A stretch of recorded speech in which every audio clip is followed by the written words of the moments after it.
Okay, welcome everyone. I'll call this February 25th, 2025 meeting of council to order at 6 p.m. This meeting will be held in a hybrid manner where members of council, staff, and the public can participate electronically. This meeting is being live streamed and recorded and will be available on the township website. Notice is hereby provided that under the authority of the Municipal Act 2001 and in accordance with Municipal Freedom of Information and Protection of Privacy Act, that all information attained is considered part of the public record. All rules apply to the meeting as if everyone is attending in person, and if there is a problem with the technology impacting the proceedings of the meeting may be recessed. So at this time, I would ask anyone who can to stand for the national anthem.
Excuse me. We acknowledge that we are being hosted on the ancestral lands of the Haudenosaunee, Mississauga, and Omama-Winini people. We acknowledge and welcome the presence of all Indigenous people, including the Métis, Inuit, and other First Nations from across this vast land, who also makes this place home. The lands we are on today are recognized in the Two-Row Wampum, Dish with One Spoon Treaty, Treaty 27, and the Crawford Purchase.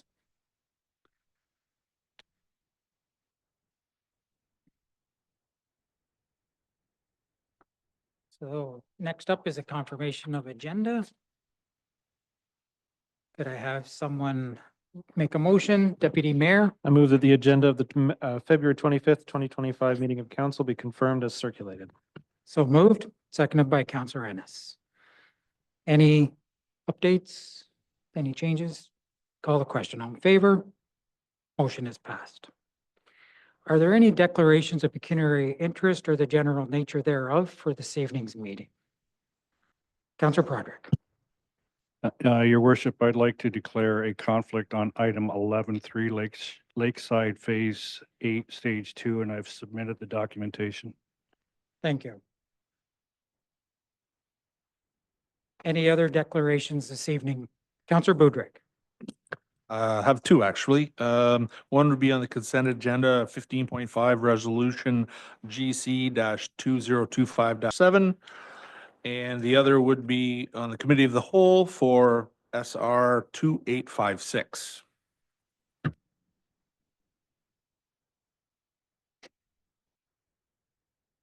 Okay. Thank you. Any other declarations this evening? Seeing none. I'm just going to.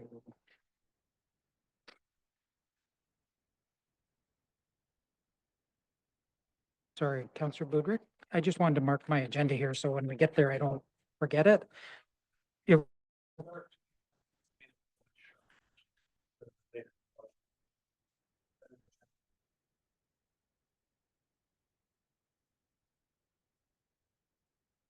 -7, okay. Thank you.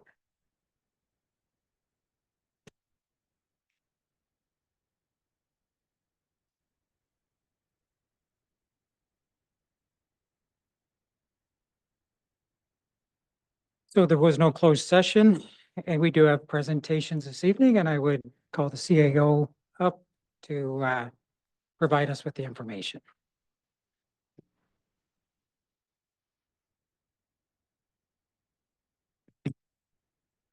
Thank you, your worship, members of council. It gives me great pleasure again to be able to present CMM Awards, Certified Municipal Manager Awards to two more staff tonight. The Certified Municipal Manager Certificate is an accredited recognition of all education and work experience. Over 2,800 local government administrators hold one of 4 levels of the CMM designations across 30 professions and across all levels of staff. Please join me this evening in congratulating Gaurav Sharma on receiving his CMM Level 3 designation and Andrew Hooper on receiving the CMM Level 2 designation.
Congratulations to both of you, and it's always encouraging when staff continue to expand their knowledge and be able to advance themselves with the township as well. Well done. Thank you. Okay, so the next one up is open forum.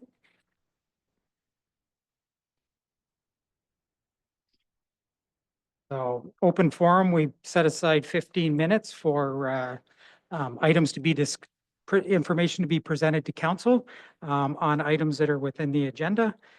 Each member has 3 minutes to speak, and we do have a couple people, and I have a piece of paper here somewhere. There we go. Marcia Eldridge and Megan Richmond. And if you could just come forward at the front table here, just sit where there's a mic. If you push the button, the light will come on, and you can, that way it will be broadcast as well. If you can provide us with your information, that would be great.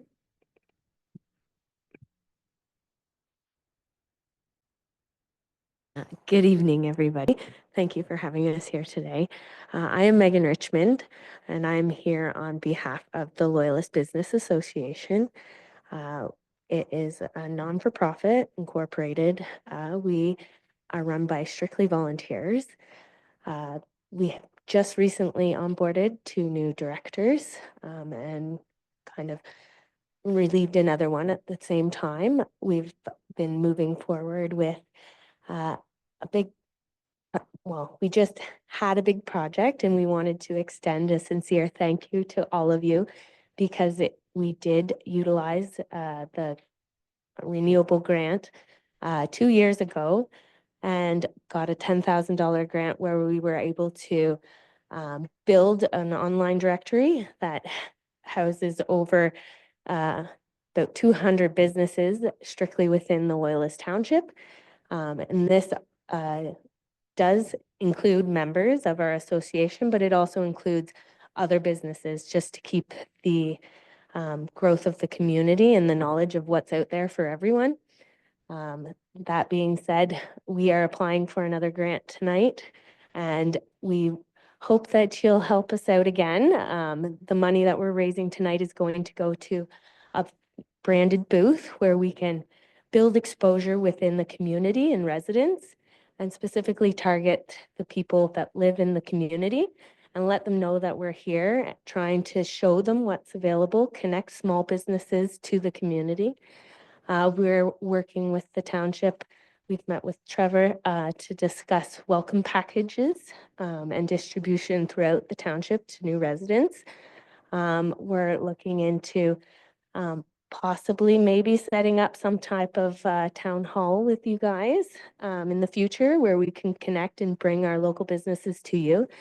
We have lots in the mix as well as our website. We're going to markets actively. We've been participating in the trunk or treat for the last 3 years, building it, brand awareness, and we want to continue doing that. So with that being said, Marcia, do you have anything else?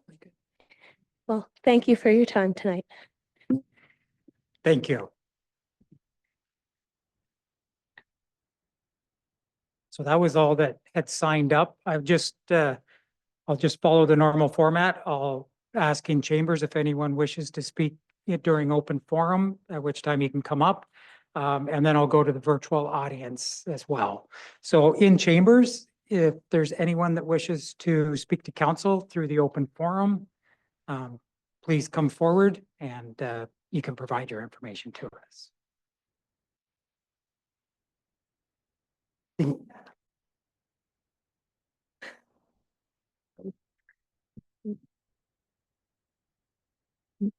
Can you just push the button again? There we go. There, thank you.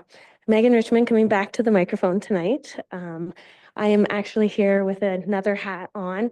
I belong to the Odessa Parent Advisory Committee for Odessa Public School, and we're applying for the grant to build a community within our school community here in Odessa. We held a fun fair last year, and we only hope to make it bigger and better this year. We've had an increase in students, so much so that we've moved the 7s and 8s into the high school.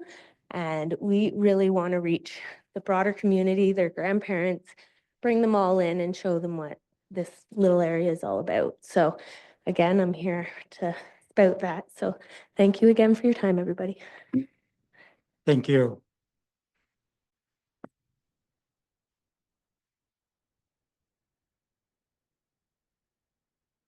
Like so many of us always wear 2 hats, right? Is there anyone else in chambers that wishes to speak tonight through open forum? Being none, I'll go to the virtual audience. If there's someone in the virtual audience who wishes to speak this evening through open forum, please use the raised hand feature and we will bring you into the meeting. Mr. Mayor, I don't see anyone with their hand raised. None? Very good. So that concludes the open forum. There's no delegations. Items for consideration, Housing Accelerator Fund Work Plan.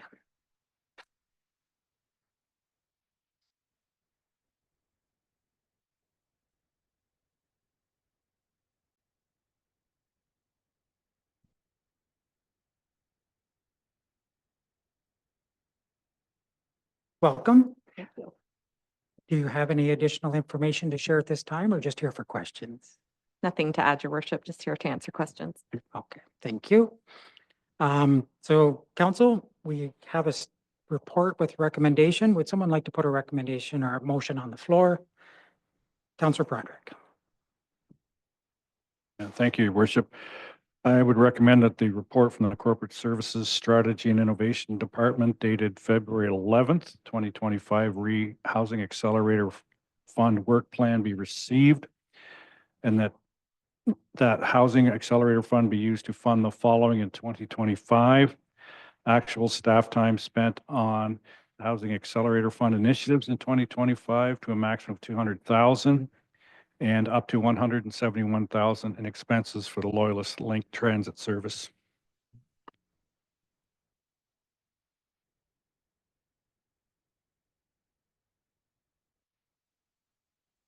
I'll be really brief. It's an exciting opportunity, and I know that the development community is excited. Probably, I can't speak for them, but they're interested in working with us. And I know that the Loyalist Link is showing tremendous possibility. And I think it's a great way to continue, especially that Loyalist Link transit service. Thank you. Seconder? Other members? Seeing none, call the question. All in favor? Motion is passed. Thank you. Lakeside Garden Stages 3 and 4, request to remove holding symbol.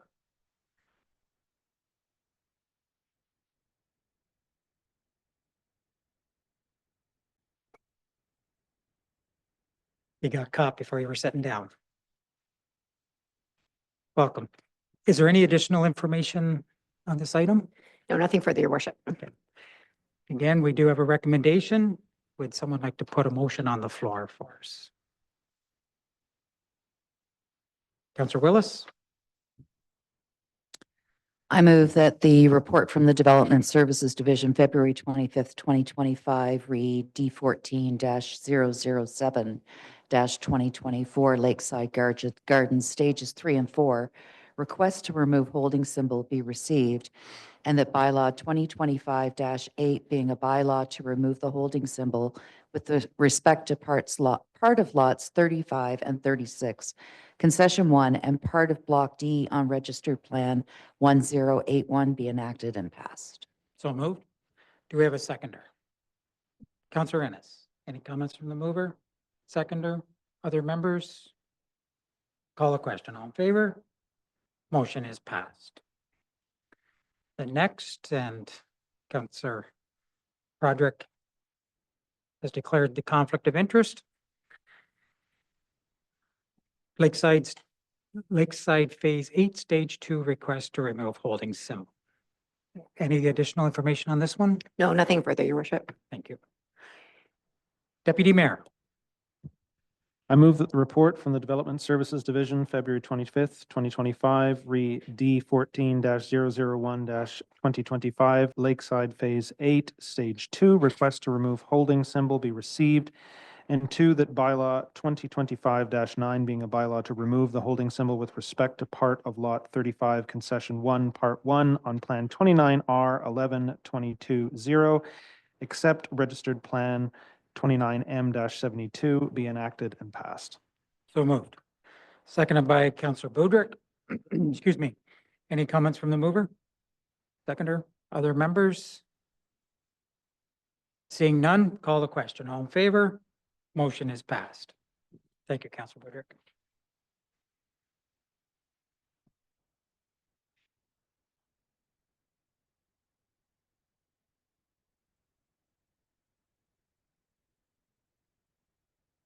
So at this time, we would entertain a recommendation to go into committee of the whole. It's someone, Councillor Budrick. So moved. The council now resolved into the committee of the whole, moved, seconded by the deputy mayor. All in favor? Motion has passed. We will just take a minute.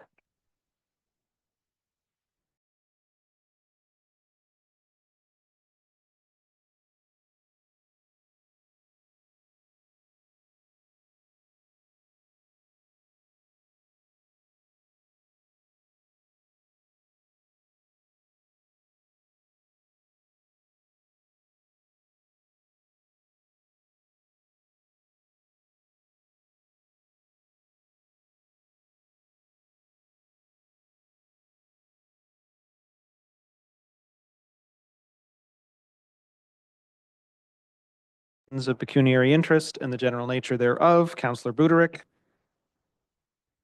As stated earlier, SR 2856. Anyone else? Seeing none, items for consideration, human resources policies, 13.31.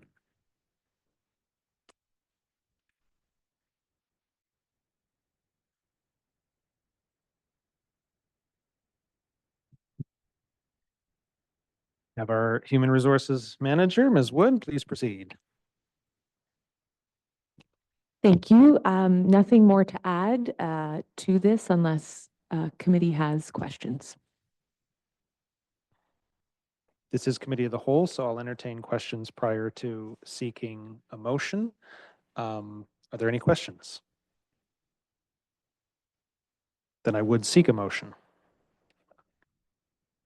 Councillor Willis. I move that the report from the Human Resources Department dated February 25th, 2025, Human Resources Policies be received. 2, that council approve the draft flexible work arrangements policy, the volunteering time off policy, and the non-union compensation administration policy. And 3, that the following policies be repealed.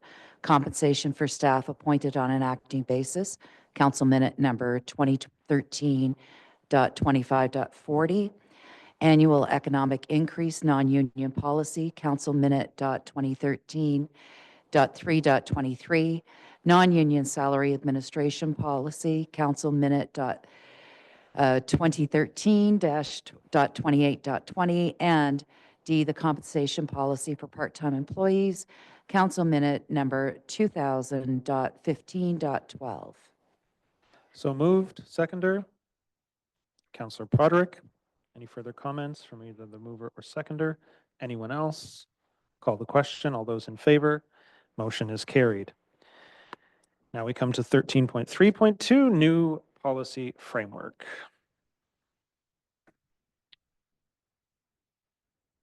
And the clerk's division is coming up.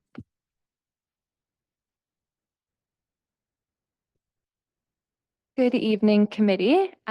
We do have a short presentation that I will pull up, giving a brief overview of the work that has been completed thus far for this proposed new policy framework.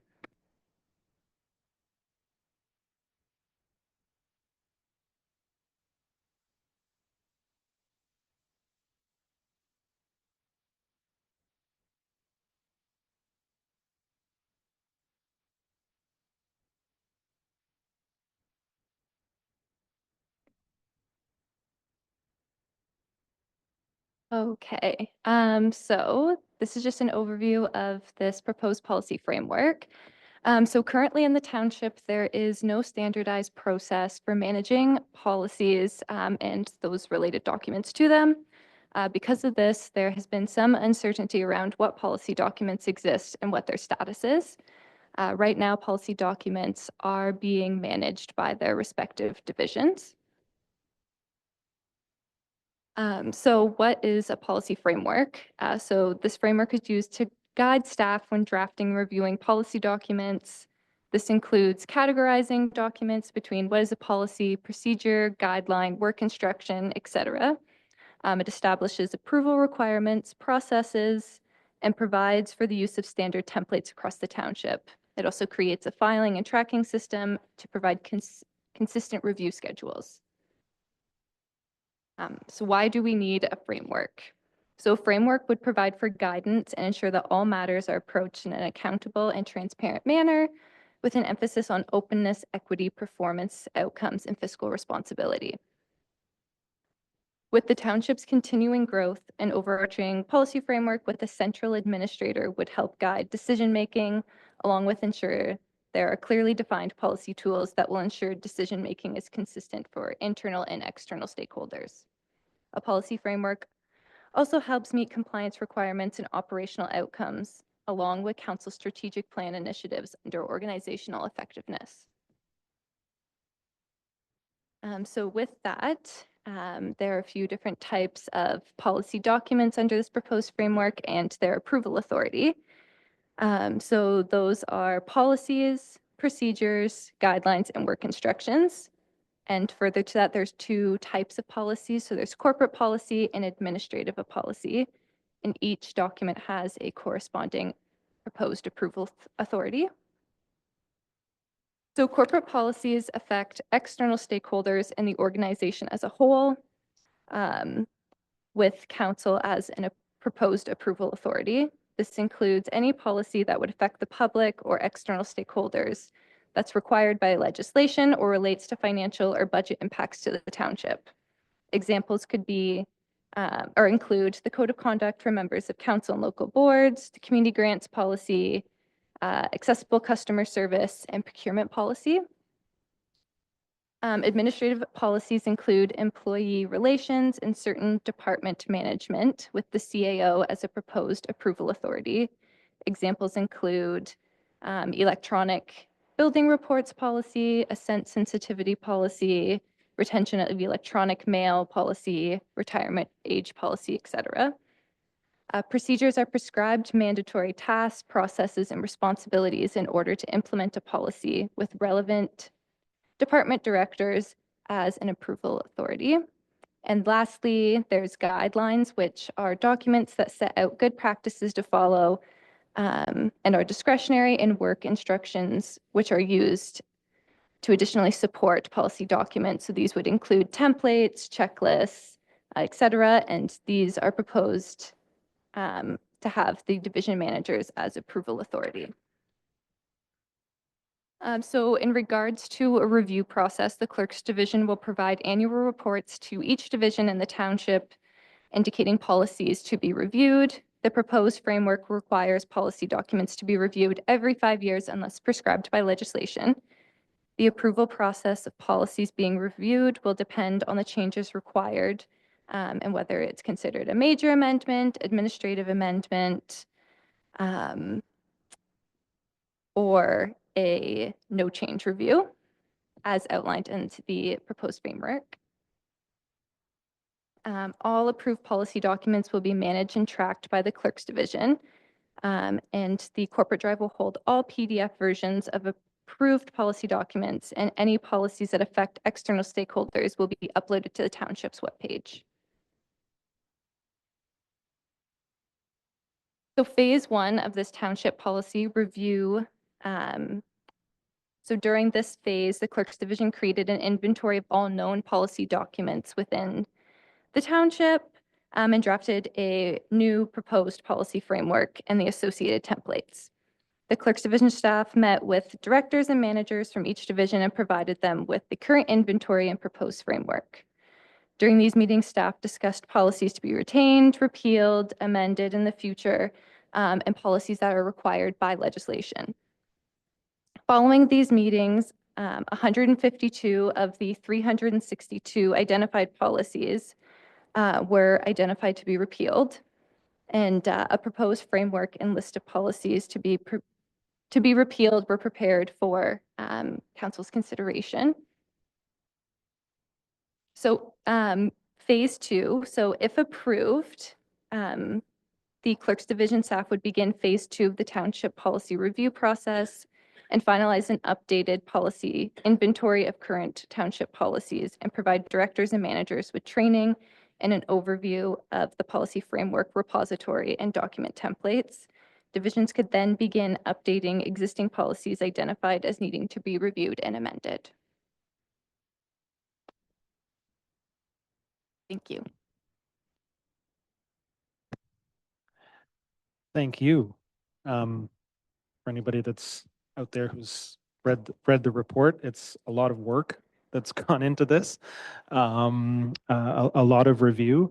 And just to frame our discussion here, this is a very welcome policy. It's been a long time coming, and I'm sure I speak for council in saying we're glad to see it and have a robust discussion. You know, policy is the nature of what we do. It's extremely important.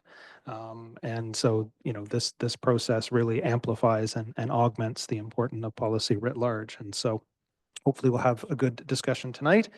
So I'll turn it over to the committee for questions, first of all. If there are any questions of clarification or, yep, Councillor Broderick. Thank you, Mr. Chair. Just 4 or 5 slides back, there was a line, something along the lines of may inform council. Can you find that again, or? Absolutely. 1 second. Yeah, no hurry. But I'll just sort of digress in a sense. It's great to see that as you look through, there's so many things, and from my experience in life anyways, sometimes when there's less, you get more out of it than having 362 or 52. And I'm sure as you go through the process, there'll still be more paring down.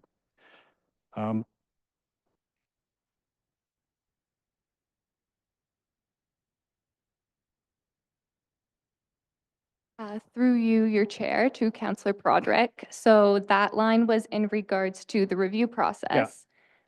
So it would be, that's referring to, as with the proposed framework, it has council being the approval authority for corporate policies. So corporate policies that have major amendments would be brought to council. Okay, I just didn't, like, when you see me, it sort of leaves it open. When I look at attachment 2 and it lists all the policies and there's lots of them there that maybe didn't survive the cut. And we go back, even looking right at the top down to 1989, the world's changed a bit since then. How long is the process gonna to get, so we're on a 5-year cycle? Are we looking at a huge backlog, or is that something you haven't even looked at yet? You, Mr. Chair, to Councillor Broderick's question, this would be left up to the division managers and directors to dictate to their staff. It is a lot of work, and like Jillian mentioned, there are about 210 policies that are left over to review, and council is going to start seeing those policies, if they're corporate policies, come forward, similar to what you saw with the human resources policy report. One policy that consolidates maybe 3 or 4 policies together and then requests council to repeal the old ones. And if I may, just one last one, and I'm not picking on the Amherst Island Ferry Services, but it's good to see that, there's a policy on to ensure efficient cleaning schedule for ferry service. So that's eliminated, but anything that comes out of, that's really the department, right? Like, I think there's so many policies in there that, well, I would assume you're going to clean the ferry, like you don't need a policy on it, but anyway, and then the day-to-day, so the administrative policies or whatever, that's more of the day-to-day working of the organization, whether it's management or the CAO or whatever. Okay, thank you. Other members? Councillor Willis. Thank you. Through the chair, could you expand upon the kind of line of reasoning for removing council from the approval process for the administrative policies?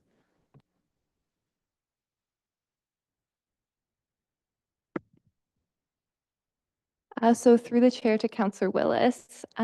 So this option is being proposed as it ensures that the documents are being reviewed and approved in a manner that still holds the accountability and transparency that the township wants to provide, but bringing a potentially more efficient manner in approving and implementing policies depending on the governance of them. So in regards to administrative policies, they're more for the day-to-day operations. And then because the corporate policies are for, it affects the public and the township governance as a whole. So the reasoning for administrative policies to potentially be approved by the CAO would just help streamline process and allow council to focus on some of the bigger picture items. And then the CAO could approve policies that affect just the day-to-day operation.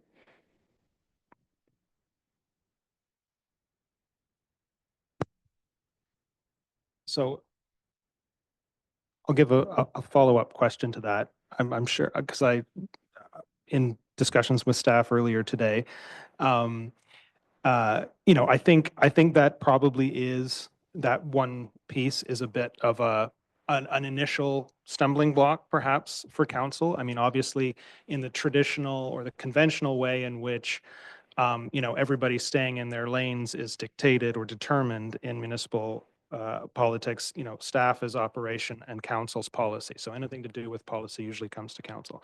And I think everybody probably, appreciates, it creating efficiency. I don't think anybody up here is probably opposed to that. I think there probably, and this is where you can maybe expand a little more on what kinds of administrative policies you have envisioned as being efficient, and then also what, in terms of the accountability and transparency that everybody still expects that you referred to, what can we do to ensure that, council's ultimate oversight isn't, undermined. Obviously, the public expects council to, to have to oversight and do their due diligence. So how can everybody be happy in this situation?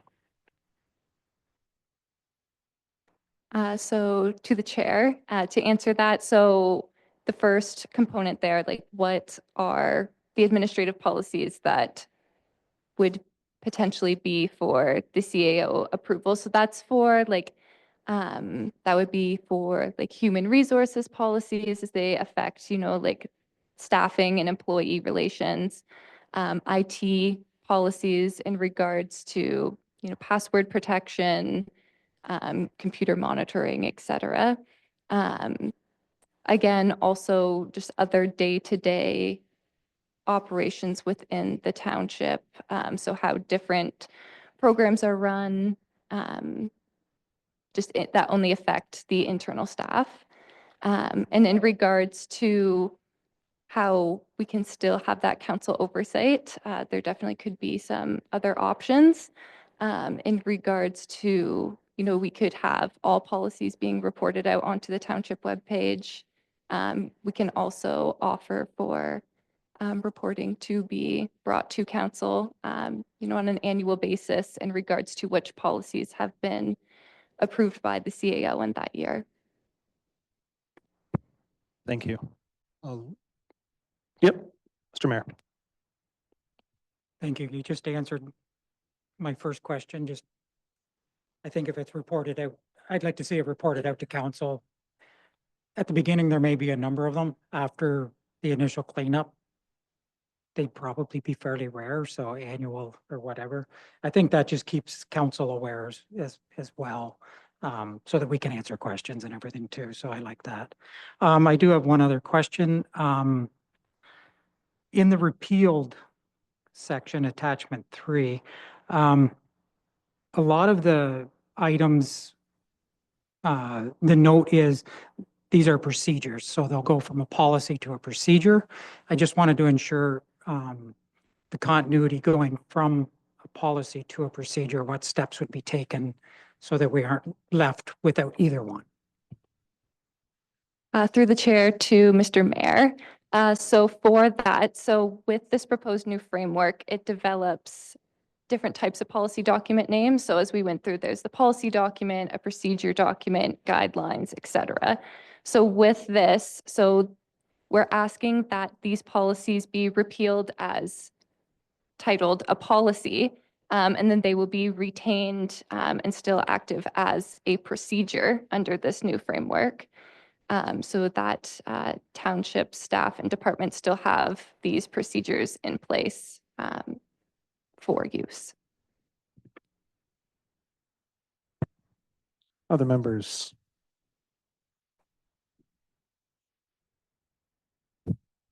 Councilor Broderick. I was going to save this, but maybe, I think the example you used of human resources is a good one, because I don't think, in my personal opinion, council really needs to have anything to do with that. And I think, there's obviously a CEO that's hired to do a job, and human resources people. And I'm always leery of something that we get involved with in terms of a hiring situation or the other end of the scale, because I think that's really not our place. Councilor Willis. It's a comment, not a question, but I beg to differ, because the buck stops here. We're elected to represent the township and the interests of the township. And an HR policy is something I think we should be interested in, how people are being treated, what policies are applying to them.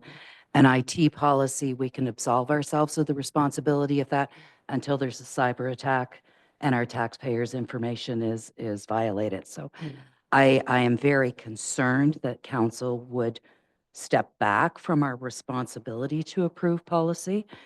I would be uncomfortable with a once annual list of policies that have been determined on our behalf. I could see an administrative policy coming to council on the consent agenda so that it doesn't take a lot of time within the agenda on the meeting, but I still think that council needs to approve policy. Other comments?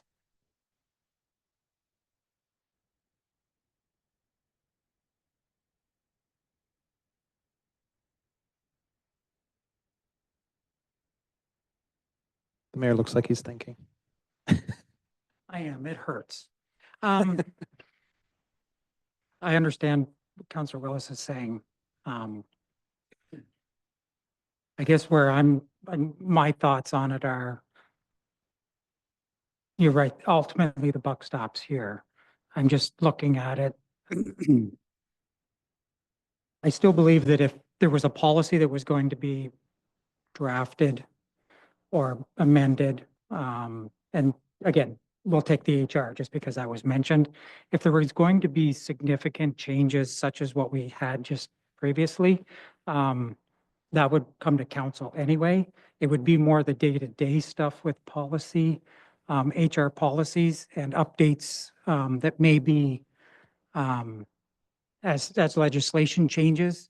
I think if there were the biggest thing with HR pay and everything, that would be a budget item, which would go through council, and other major changes. And I'm just thinking what we just did there, where it's, we were looking at being able to volunteer a day a year, things like that. Anything that would have a budgetary implication or a significant change would come to council anyway, or at least I know in the past, and there's been items that have been worked on and the CAO and I talk about it. And there's sometimes where it really didn't need to come to council legislatively. But I looked at it and went, that could end up being a political item, or put it onto council to make the decision. That's where that way it's in the public and council has made the decision. And I guess I'm looking at it that there are a lot of things that probably could be taken care of just administratively. The bigger ones, I think, would automatically come back to council, or have a discussion at least between the CAO and the mayor or someone to be able to trigger that to happen. I don't know if that answers.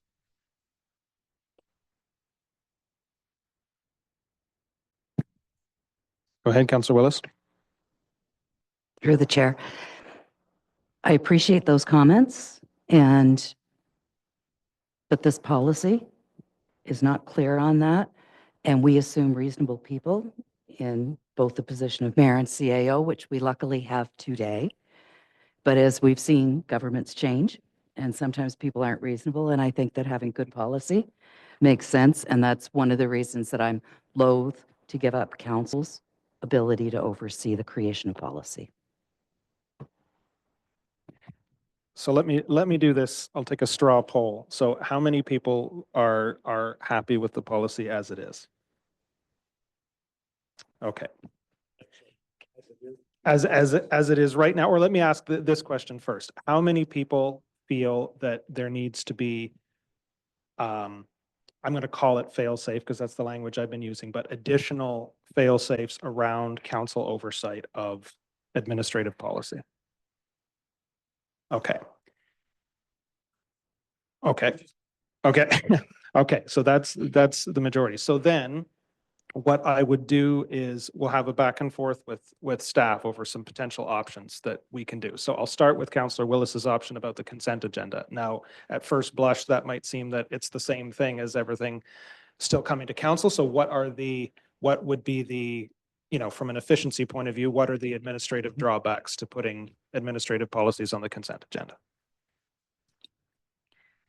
Through you, Mr. Chair, to Councillor Willis's idea, I would say.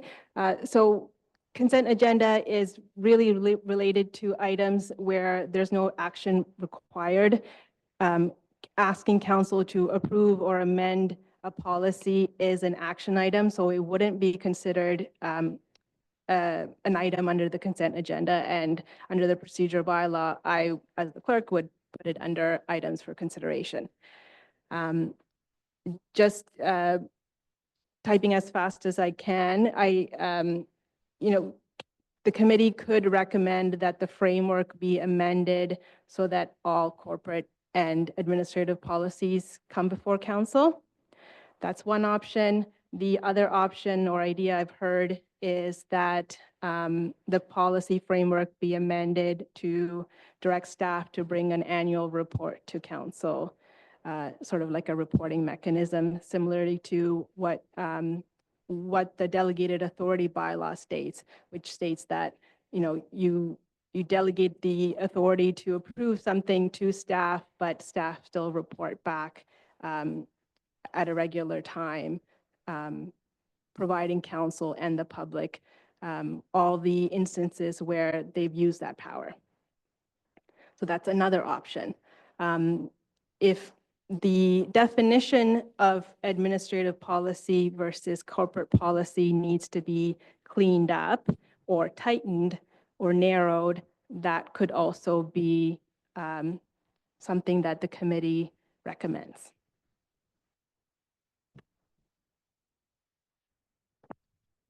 Okay, so I'm going to repeat those three things. So one issue, which I kind of see as distinct, is tightening up the language between administrative policy and corporate policy. And then the two options that are proposed are that all administrative policies continue to come to council for approval, or there would be essentially an annual report from the CAO, which delineated all the various administrative policies that had been either changed or enacted with that delegated authority, so that council had, oversight at that juncture. So let's just take those as the clerks presented them right now, and we can problematize them, support them, whatever. Mr. Mayor. I have a question for the clerk for clarification.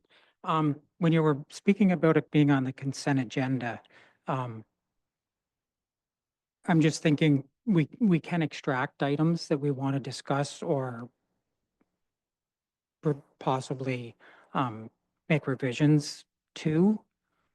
So could they not be on the consent agenda, and that would make us aware? And if we had something we wanted to discuss further, we would be able to extract it. I'm just thinking for efficiency, both at meetings and for staff. I wasn't sure if we could just do it that way. And yes, we could just receive it if there was no issues. Through you, Mr. Chair, to the mayor's question, you could receive a policy, but then you're not acting on it. You're not approving it, you're not amending it, you're not rescinding it, you're not repealing it, you're just receiving it. So there's still an action required of council if it was presented to you. If it's just to receive, then you're not taking any action. You're not doing anything with it.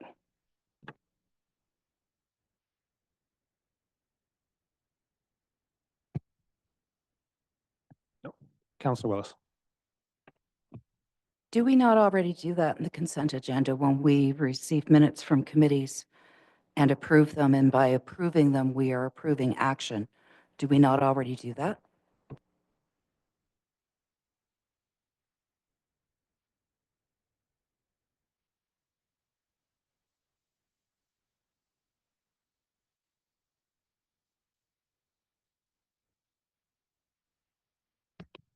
So just reading the procedure bylaw really quickly. Under the consent agenda, it states that the consent agenda includes all items that are to be received for information or contain a general or repetitive request, including staff reports for information, council minutes for adoption, committee minutes, communication for information, and bylaws for adoption.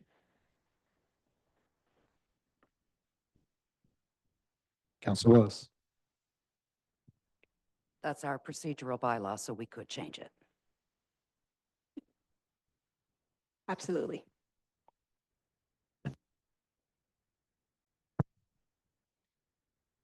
So I have a question then. So in terms of, I mean, you know, the kind of, we're trying to find a way to ultimately accommodate the efficiencies that the policy framework wants to outline for the CAO to be able to, you know, do those day-to-day stuff that I don't think in principle there's an argument about that. So if we want to be able to accommodate that, so we're presuming then that some of those little things, say the CAO has already done that. And so in which case, when it comes on the consent agenda, it is an item for information and can be received. But then if council had an issue to redress it, then there's other mechanisms in our procedural bylaw for them to do that, either in a notice of motion or a direct motion to bring something back on the agenda. Would that be a way that that could be done? Like, I'm trying to address that if the CAO already made the decision and did a policy, it came on the consent agenda as an item for information, that conforms to the current procedural bylaw. We could receive it for information. But then if council identified that there was a particular problem, there's other mechanisms to redress that. Is like, how would you understand that? Through you, Mr. Chair, I think I'm understanding it a little better now. So the idea is to delegate the authority to the CAO, then they would provide a report through the consent agenda indicating a policy has been approved under this delegated authority, and then leave it up to council to either bring it up or discuss further with the CAO if there's any issues. Councilor Wells. So just building on that, because I think that's a positive move. And the other is I like that by being on the consent agenda, the policies are also in the public. Because, you know, when you talk about something like a policy for how we run a program, these are policies that will touch the public in some way. So in that instance, something comes on the consent agenda. Is there something in the policy framework that allows council to change that policy or revoke it? So I'll direct the question to the clerk, but in my understanding, I mean, it's, all things take time. My sense in that would be that council would have to request for that policy to be brought back to council on a later agenda, but I'll turn to the clerk because that's your job. Through you, Mr. Chair, that's correct. In that scenario, the policy would have been approved, and then say it's December or the summer months when council doesn't meet and council may not get a chance to see that policy right away. And I also want to make it clear that like one of the reasons that we recommended administrative policies be approved by the CAO is because sometimes they relate to IT or HR issues and procedures or policy or guidelines where we don't want to make that public. And there's security issues or confidentiality issues. So that's one of the reasons that this was recommended this way.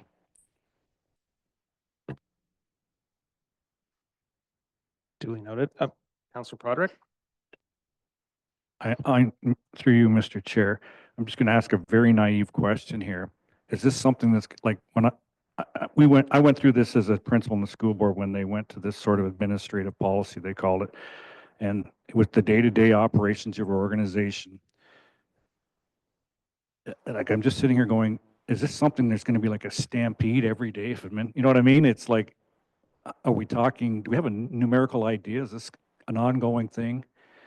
You know, I don't see any CAO all of a sudden coming in and changing all these things and doing it. I'm just, if the goal is efficiency, then yes, there should be some kind of monitoring, I guess might be the word, but I don't know whether it changes the organization that much, depending on whether it's an administrative or a council decision. It's more of the day-to-day operations. You used a good example in July, or there's a 2 or 3 weeks of a major emergency or something. You know, certain things have to be done, and I think the hump here seems to be, how do we as a council evaluate it or protect maybe the corporate policy, so that there's not a differentiation between the two.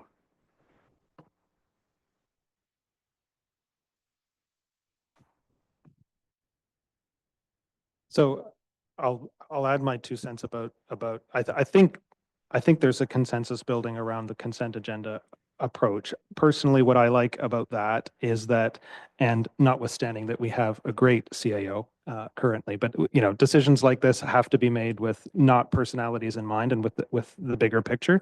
I think what I like about that is it encourages a CAO to consult with the mayor and consult with council about policies of particular interest that should be brought on the agenda, because no CAO is going to want to enact something that then council decides to bring back and reverse. You know, it's kind of a check and balance.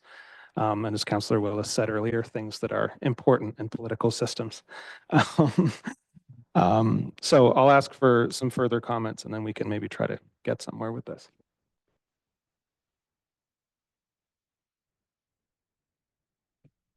So, Mr. Mayor. No, I was just going to make a comment. I'm okay with that. With the understanding that, as was mentioned, we do have policies that are security or personnel. They're not going to come in the public. For me personally, I look at, the more I think about it, if a policy changes, I'm okay with just an email. As just to be aware of it, and then we can always have a discussion afterwards. But on the consent agenda, the items that are available for public viewing that aren't security or something like that, that I'm good with that. That make sure that we're all aware of it, and then we can have a discussion if needed. Councillor Buderick? I am good with where the conversation has gone. Councillor Parks? Thank you. I too am pleased at where we're going with this. I think it covers the ability to be flexible and how the CAO deal with matters that are the day-to-day operational things, but also safeguards the checks and balances that we need in place. The other thing that I was just wondering, and again, I'm not sure if this is for the clerk or if the deputy could answer this, but the things that we were talking about with IT and human resource issues that may come, is that something that can go to closed and be brought forward to close so that it's duly noted somewhere? That's all, just as a protection for the township. That's all. Yeah, I'll let the clerk answer that, but that's what I was thinking too. I was thinking that, you know, on an issue by issue basis, it would usually come to closed anyway, and I'm fairly confident that it would, but I'll turn over to the clerk. Through you, Mr. Chair, that's a great point, Councillor Parks. If there's any policies identified that would fall under the closed meeting provisions, then it would be brought to closed session. Yes. Councillor Buderick? I'm wondering if I could recommend, I just want to throw this out to my colleagues, under the recommendations, maybe add something along this lines. 4 might read that the CAO provide through the consent agenda quarterly updates on any changes in administrative policy. Councillor Willis? Since we're in committee of the whole, could the recommendation not just be that staff take our comments and come back with a revision? I believe the clerk actually wants clearer direction on this. So you've heard the comments, and we're all trying to work around a way to get it on the consent agenda. So have you been typing feverishly? Yes. Well, why don't you read us what you have? So the first option is that the draft policy framework be amended so that council be informed of administrative policies approved by the CAO on the next feasible council consent agenda for information. How do people feel about that? Councillor Willis. Perhaps just adding that if they're confidential in nature, that they're discussed and closed, because we're not making decisions about them, so it's just for information. Is that acceptable to the clerk? I would add that subject to provisions under the Municipal Act. Councillor Buderick? So moved.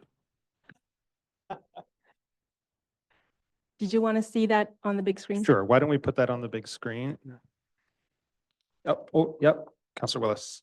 I would recommend too that we do include that we repeal the policies identified in attachment 3, so staff can get moving forward. Oh, on yeah, that. no, I think the full recommendation is going to get Okay. put up, and I haven't even called for a seconder yet. So just wait till it gets up. Through you, Mr. Chair, if we could do an amendment first, vote Okay, on it, and sure. then vote on the main motion as amended. Yep. So you're just going to get the amendment up on screen? Perfect.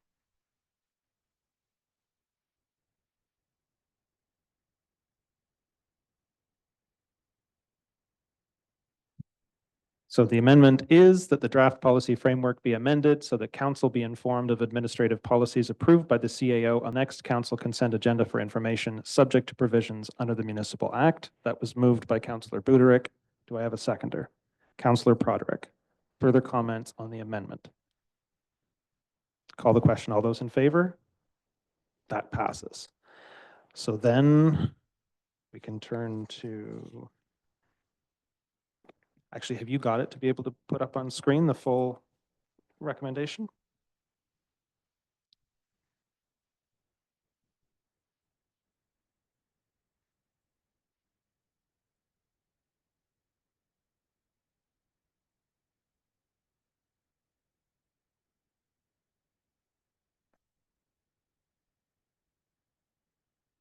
This would be the motion as amended. Okay, can I get someone to make that motion? Councillor Broderick. I would move that the report from Corporate Services Strategy Innovation Department dated February 25th, 2025, new policy framework be received, that council adopt the draft corporate policy framework as outlined in attachment 1, and that council repeal the policies identified in attachment 3, and that the draft policy framework be amended so that council be informed of administrative policies approved by the CAO on the next feasible council consent agenda for information, subject to provisions under the Municipal Act. So moved, seconded by Councillor Willis. Comments on the motion? For a seconder? Thank you for your patience. Anyone else? I'll just say again, thank you to staff. Again, this is a really good policy. It's really important. And it's gonna really guide our policy work in the future for the better.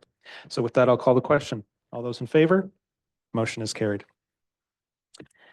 And I take a recommendation to adjourn. Councillor Broderick, seconded by Councillor Parks. All those in favor? Motion is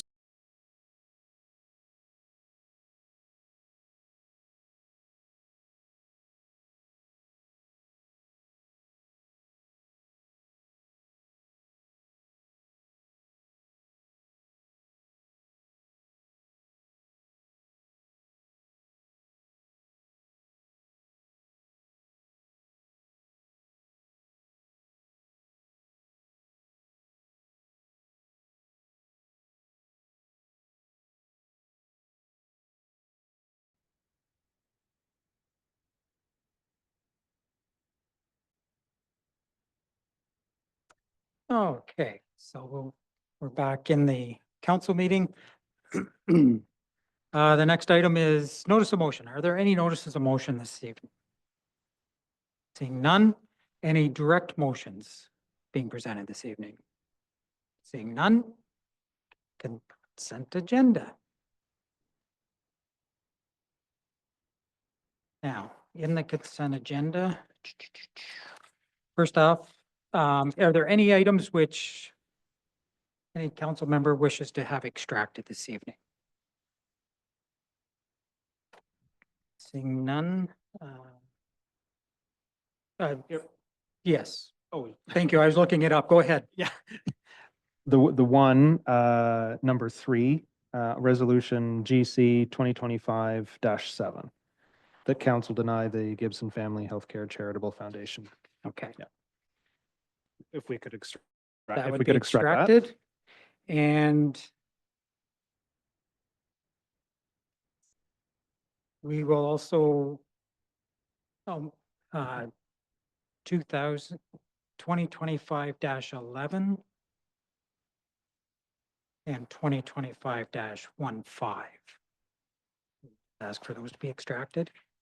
Through you, Mr. Mayor, I would ask that council extract 15.3 so that the CAO could speak to the revisions of the donations policy, and 15.5 for a number of reasons, one including the declaration of pecuniary interest by Councillor Buderick, sorry, and then a couple of amendments to the recommendations made by the committee, which I can speak to.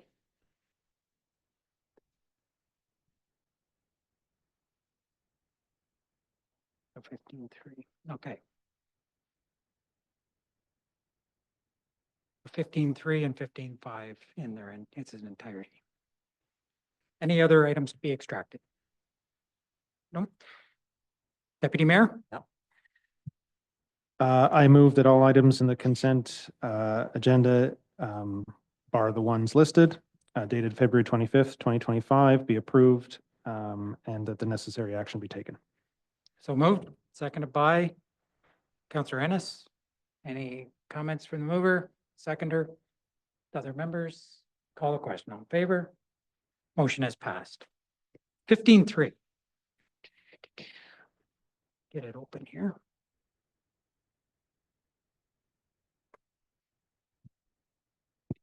Welcome. Your worship, if I can just speak to a brief change to the donation policy, which was considered at last committee of the whole meeting. As part of our capital campaign for the W.J. Henderson, there will be donations received, and naming rights will be provided to organizations. The policy as written did not allow any flexibility for donations. Now, this is all dependent on CRA rules and guidelines with respect to what we're able to issue a donation receipt for.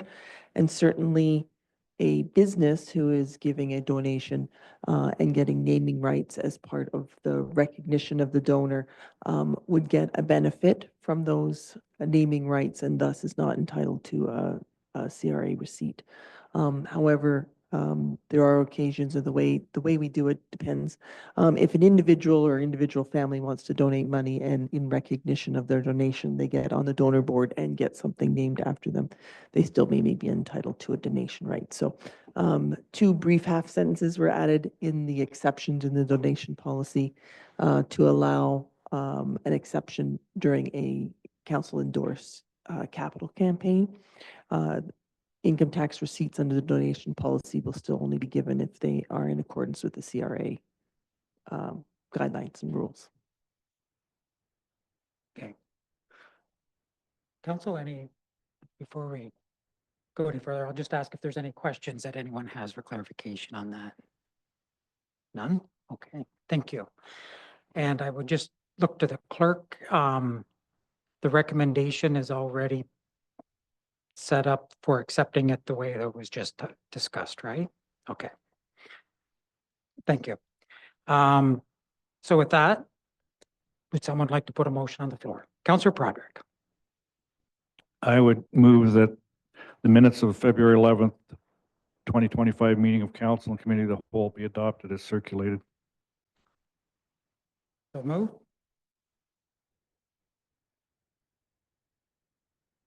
And the resolutions, do you want the individual ones or just add the resolution? And the resolutions. And resolutions.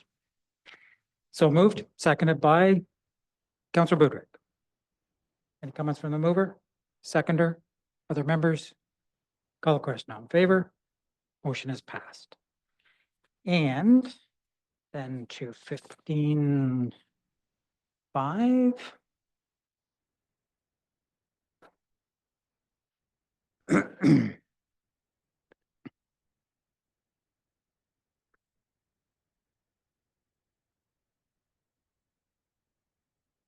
So we can pull.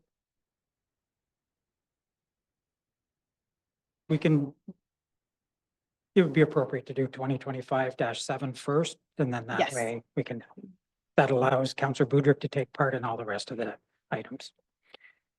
So, Deputy Mayor, I move that council deny the Gibson Family Healthcare Charitable Foundation Community Grant application in the amount of $60,000. so moved. Seconded by Counselor Willis. Any comments from the mover? Seconder? Other members? Call a question. All in favor? Motion is passed. Thank you.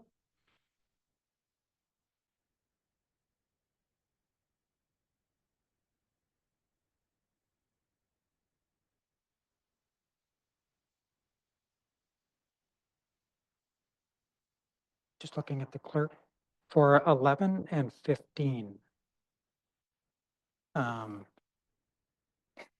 That's right, Mr. Mayor, and to council. So I wanted to bring this up. So the grant committee met last Wednesday to make recommendations to these applications. With respect to number 7 and number 11 listed on the council agenda. So these two applications, they requested in-kind services of one at $2,500 and the other at similarly $2,500. However, staff gave direction during the committee meeting. Staff gave advice during the committee meeting saying that there is a cap of $1,500 for in-kind services for under the program and event stream. However, after looking through the policy, it was determined that there's no cap of $1,500 under the program and grant stream and program stream. There is a cap under the in-kind free use of facility stream, which is separate from the programs and events stream. So that was a misunderstanding, and I apologize to the committee members and for that misinterpretation. And I can let the committee members speak to this. I think the intention of the committee was to approve the amounts that were initially asked, not the $1,500. So I do have those numbers prepared for council's consideration, but I'll let the committee members speak to those, to that matter, and provide some clarity. Thank you. Committee members, Councillor Boudreaux. I do believe, and I could ask the other two members of council who are on the committee, I believe that we adjusted the amounts to their actual donation up to make up the difference from what we thought that rule was. So in the end, they're getting the what they had asked for anyway, but I can defer to them. Just before we go any further, a question, this is unfair, it's a question to staff.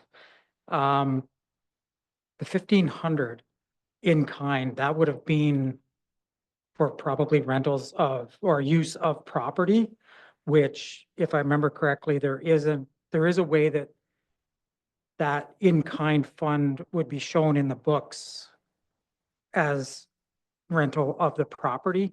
If they're renting the property and it's $2,500 worth, then we're giving them in kind of 1,500. Does that mean that the rest, they would just pay for the use of the park out of that then? I want to make sure our bookwork is right at the end of the year. That's right. The funds that, so the in-kind, the difference in in-kind funds from the requested to what was recommended was added to the cash amount that the applicant would get, which would mean that they take the cash and then pay the difference in the rental fees. Okay. And I'll go back to the committee members. If Councillor Willis? I agree with Councillor Buderick, and Councillor Parks was at the meeting as well. The intention of the committee was to provide the groups with the total amount they had requested. And the committee changed that allocation with the misunderstanding with the $1,500. So I believe that the committee would fully support that the total is the same, and we go back to the splits that were originally applied for by the two groups. And it was item 11 and 15, correct? Resolution number 2025-11 and resolution number 2025-15. Right. So if we went back to the amounts they originally applied for, I think that That would be the that's what cleanest. the committee intended. Okay. Yeah. And that addresses what my question was Yeah. too, then, keeps the book straight. Councillor Parks? I just wanted to reaffirm that too, that that's my understanding too. Okay, thank you. So we just, we would just revise the resolution. Do you have something there?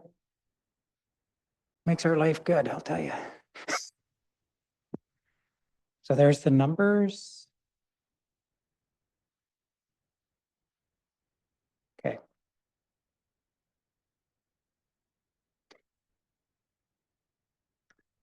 So we can take a motion, Councillor Willis. I move Resolution GC 2025-11. The council approve the Bath Gardening Club and Horticultural Society Community Grant application in the amount of $4,948 and in-kind services of $2,590.64.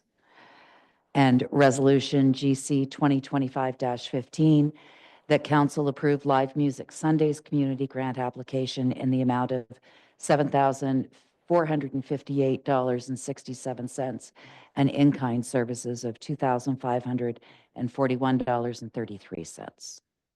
So moved. Seconded by Councillor Budrick. Any further comments from the mover? Seconder, other members? Call the question. All in favor? Motion is passed. So now we just need a motion for the remaining recommendations. Could I have a motion, Councillor Willis? I move that all other non-amended recommendations of the Community Grant Committee minutes of February 19th, 2025 be approved. So moved, seconded by Councillor Broderick. Any comments? Mover, seconder, other seconder? I would just like to thank the committee and just sort of acknowledge that with all these grant applications, the fact that several were not approved, it shows that they're taking a serious look at everything, and thank them for their work. Thank you. Any other comments? Call the question. All in favor? Motion is passed. Announcements. Are there any announcements this evening? Councillor Booger. Just the passing of 60-plus year resident of Amherstview, Eldon Peters. Who was a teacher, a principal, whose son-in-law who worked for the township and has retired, and his grandson works for the township still. So very much involved in this community. It's unfortunately passed just shy of his 90th birthday. Thank you. Any other announcements? Deputy Mayor? Just a friendly reminder that everybody get out and vote on Thursday. Absolutely. Any other announcements this evening? Okay. Confirmatory bylaw. Take a motion with the confirmatory bylaw. Councillor Willis. Recommend that bylaw 2025-15 to confirm the proceedings of council of Loyalist Township be enacted and passed, and that the mayor and clerk be authorized to sign and seal. So moved, seconded by Councillor Parks. All in favor? Motion is passed, and we would entertain a motion that the meeting now adjourn at 7:20. Do I have a mover? Deputy Mayor, Councillor Innes, all in favor?